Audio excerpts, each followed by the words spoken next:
What is up, Lightfighters? Welcome back to the channel. This is Lightfighters Anonymous. Thank you so much for tuning in.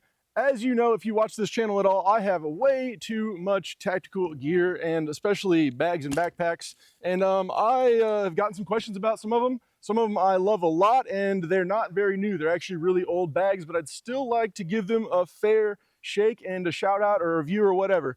So I'm going to be doing what I'm going to call midweek gear reviews, so I can pump out some videos middle of the week and just do some hopefully a little bit shorter format videos, specifically just talking down and dirty about some gear that I like or don't like. So we'll be giving some gear some either a go or a no go. I'm going to go with that format. See if it works. Fuck it. There's a man with a gun over there, telling me I got to beware. Think it's time we stop, children, what's that sound? Everybody look what's going down.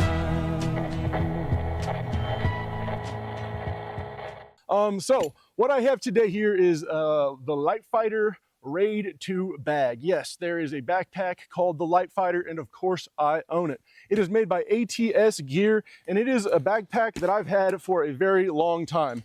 As you can see, it is quite a tactical bag, if you will, and it has fully MOLLE webbing on the front and both sides. I think this is a great bag. It's made out of super heavy duty nylon. The stitching is great, and it is like a heavier duty nylon. If you've got a lot of gear, I would rate this like one of Maxpedition's like heavier weight, maybe 800 or 1000 weight nylon. This is actually multicam, official multicam that I rattle canned with a green spray paint can. So you guys can all wish me to hell if you want, but OD green is actual God's cam, and I'll stand by that. So the ATS Raid, why do I like this bag so much? Why will I not get rid of it? Well, it is an excellent design. So the first thing I would say is this is about, I'd say a 30-ish liter bag, maybe 25 or so, but it also expands really well due to the MOLLE webbing, and you can very quickly start stuffing too much stuff in this bag and make it too heavy, and we'll get onto its flaws here in a second. But down each side, let me loosen these little straps. Down each side, you've got a full length like stow pouch that I like using for like a tripod if I'm shooting videos, or you can break a rifle in half and stow it down each there. If you got a real short rifle, it'll switch in there.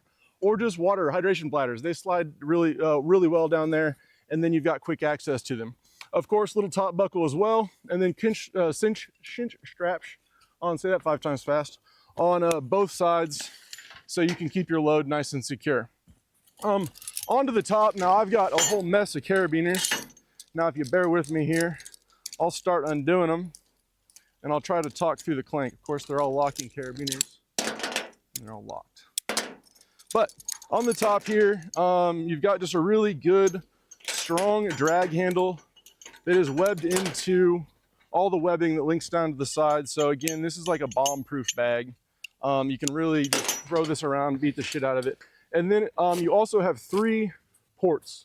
So these are, I imagine, designed for hydration ports, but also there's 3 of them. So they probably thought that people might be routing some radio stuff through the top of this. So I think that's an awesome feature. Again, to the webbing in the back, mine's many years old and I've got a couple stitches missing there. So maybe I can get a warranty from ATS one of these days. But this thing has had a good life, so I'm not gonna fault them for that. Onto the interior of the bag. You're gonna find that I'm using this currently for a rope bag. That explains all the carabiners I have on there.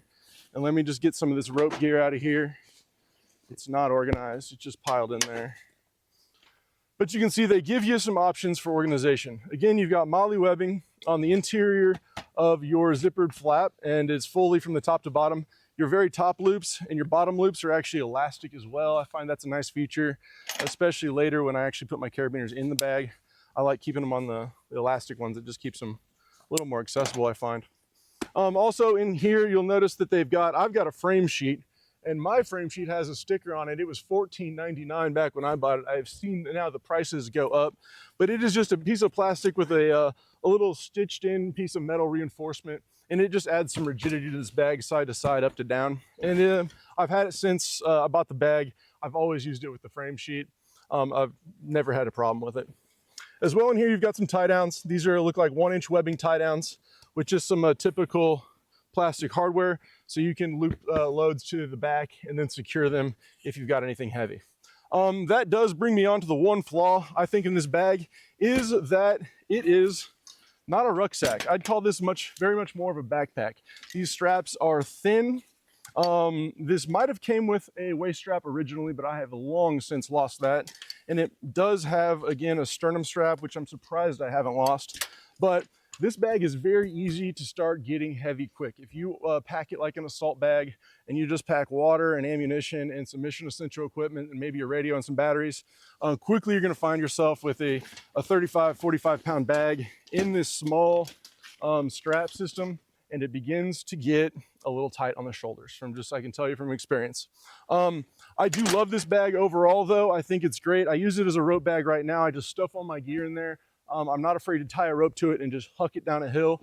I think this bag is fantastic. Oh, as well, they've got zipper pouches right here on the outside, so you can access any of like my rope papers or my rope log. Not that I ever write in the rope log, but any of that in there as well a Velcro field on top for your IDs or your stupid moto patches. Guys, this is the ATS Raid II bag. This is midweek gear reviews from Lightfighters Anonymous. I hope this was fun. Rock on and stay sharp.